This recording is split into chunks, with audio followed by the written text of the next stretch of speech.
Well, I've already washed the cylinder head, a little bit of all the mayonnaise that was out there, with pressurized water and a little bit of cash. Now, I'm drying it a little and I'm going to start cleaning this a little bit of, you see? All the rest of the gasket, a little bit with metal wool and W40, and I'll measure the density. I've been observing let's see, we have to see where the coolant leak is under pressure.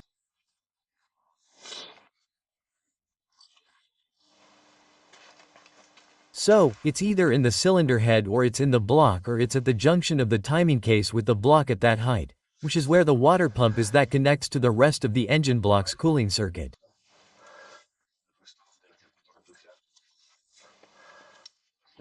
At this point I now have several strategies. 1. Buy this fluorescent contrast fluid, reassemble everything, put it under pressure and see if it leaks here, which for me right now is the number one option, that the leak is there.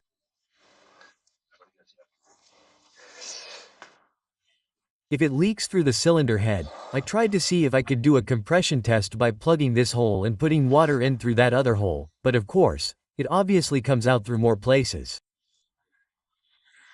Here, the cylinder head gasket is needed to seal the water from all these sides, so it really needs to be taken to the workshop, that is, to the rectifier, and have them do a water tightness test. If the cylinder head is not flat or not watertight, that's where I would see it, but I'm afraid that the cylinder head is flat and also watertight. I'm very afraid and that's what I'm trying to diagnose the fault.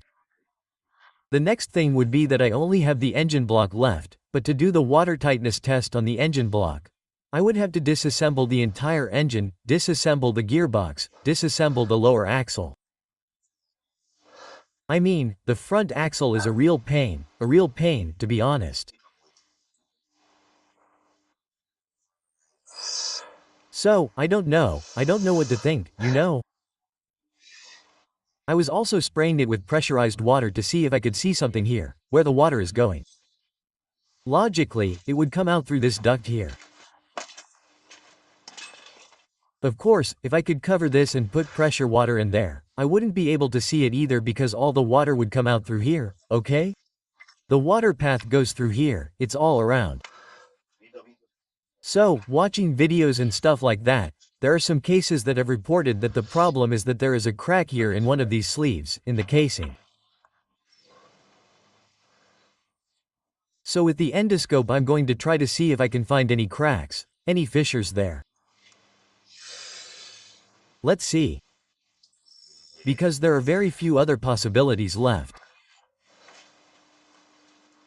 Well, anyway, I'm going to clean this, as I told you, and I'm going to measure the flatness of the cylinder head.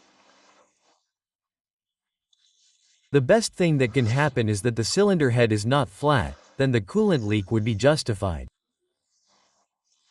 If the cylinder head is flat, which is what I fear, things get quite complicated. The next thing would be to hope that it wasn't watertight, but the entire cylinder head would have to be changed, which would be a minor problem compared to if the problem were in the block. None of this was expected, right? But anyway, once we've reached this point, we have to fix it, no matter what. Come on, I'm going to clean this up a bit with some metal wool and W40. Well, that's it, W40 and metal wool and it comes out. I'm not going to do what other people do, where they put the tripod here and then put it on fast forward, because it takes a really long time to do all this. Imagine fast forward and I do it all. Okay, it seems a little short to me, I don't have time to do all that. Okay, come on, I'm going to clean it and continue. Well, about 50 minutes after working on it with the metal wool and W40, this is already superb to be able to take flatness measurements. I'll tell you in advance, I've already done them all and it seems to me that it's perfectly flat. It has no deformation or anything like that. Let's see, we're going to use this special ruler for this purpose. A special metric ruler to measure the flatness of surfaces. And here I have the feeler gauges. The margin allowed by the cylinder heads is 0.05, okay? 0.05.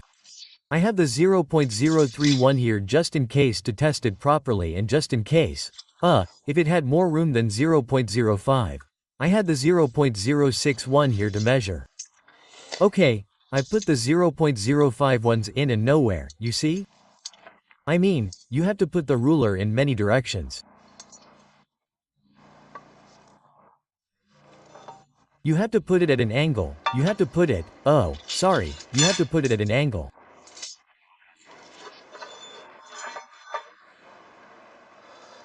You have to put it like this. Like this. So every time we put this in, we have to put the feeler gauges in. Here we have the 05. Okay, every time we put it in, we have to insert the gauge in all the places to see if the gauge does copy in any of the places. If the gauge fits, if the gauge goes from one side to the other, you see here it bites a little bit, but nothing, right? I mean, it doesn't go through. That means it has less clearance, okay? If it went to the other side, that would be the clearance that the deformation would have. Okay? So we put it like this on this oblique and the same. If it does go through, then with another one that is more precise we can see exactly how much clearance it has. If the 05 goes through, we would try with a 06. If the 06 goes through, we would try with the 0.07 until it doesn't go through. And with that we would already know what it has. Okay, this is the same as adjusting the valves on motorcycles.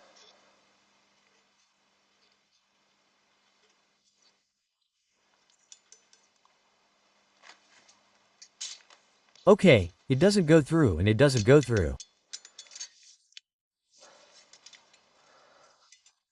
Okay, so that's the procedure, to see exactly how much clearance there is. So you do it by placing the ruler on this plane like this, okay?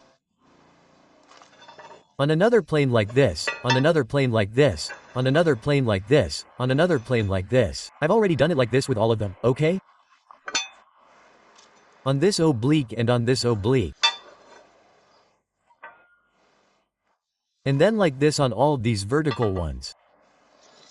I've done it here, like this, then I put it here, then I put it here, I put it here, I put it here, here, here, here. I've done it on everything. And the cylinder head is perfectly flat, it has no problems with the cylinder head flatness. So, now the next thing, just for the sake of logic, but I'm not at all sure, is to measure the flatness of the block, okay? I'm going to do the same thing. I'm going to clean the block and with the same procedure I'm going to measure the flatness of the block. I thought this block was made of cast iron, but the cast iron, aluminum cylinder block, that was precisely the previous model of these engines, which is the M11, from the M271 onwards, right? I don't know the years, but come on, year 2002 or so in Class C, of course in gasoline. Both the C180 and the C200. They already have an aluminum block. Also, having an aluminum block means that aluminum is somewhat more deformable than the cast iron block. It is also lighter. That would be the advantage. So, it could be that in the previous repair they did to the cylinder head gasket, as the previous owner informed me a while ago, they may have planned the cylinder head if necessary. I don't know if it is necessary or not, but they didn't plan the block and the block is the one that is oval. I don't think so. Hey, I'm going to measure it to be sure, and I don't think the crack looks good either, but of course, if the block isn't oval, the best thing to do is spend the 60 euros they're going to charge me to have them measure the, what do you call this?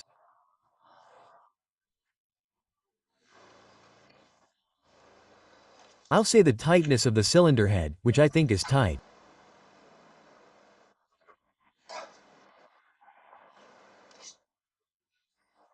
I have that feeling because the thing here isn't that when you put pressure on the cooling system, it filters the coolant at a certain temperature.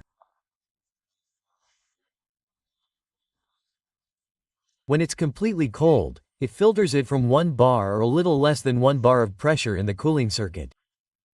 Yeah.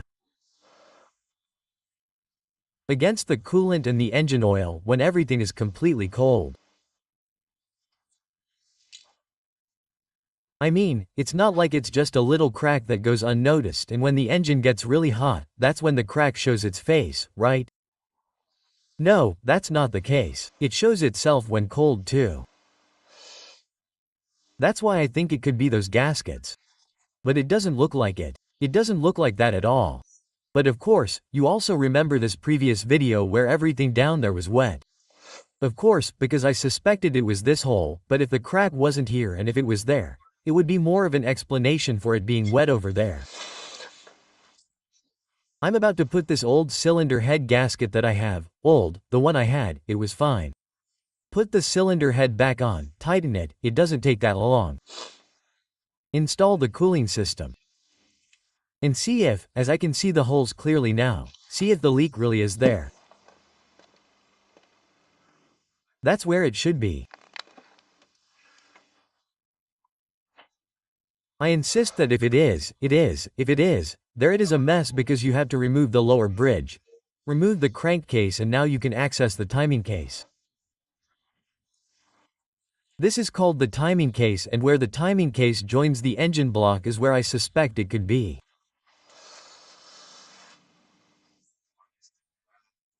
Because there's a crack there in the engine block, which would be the other option. It doesn't look like it, but anyway, more than it doesn't look like it.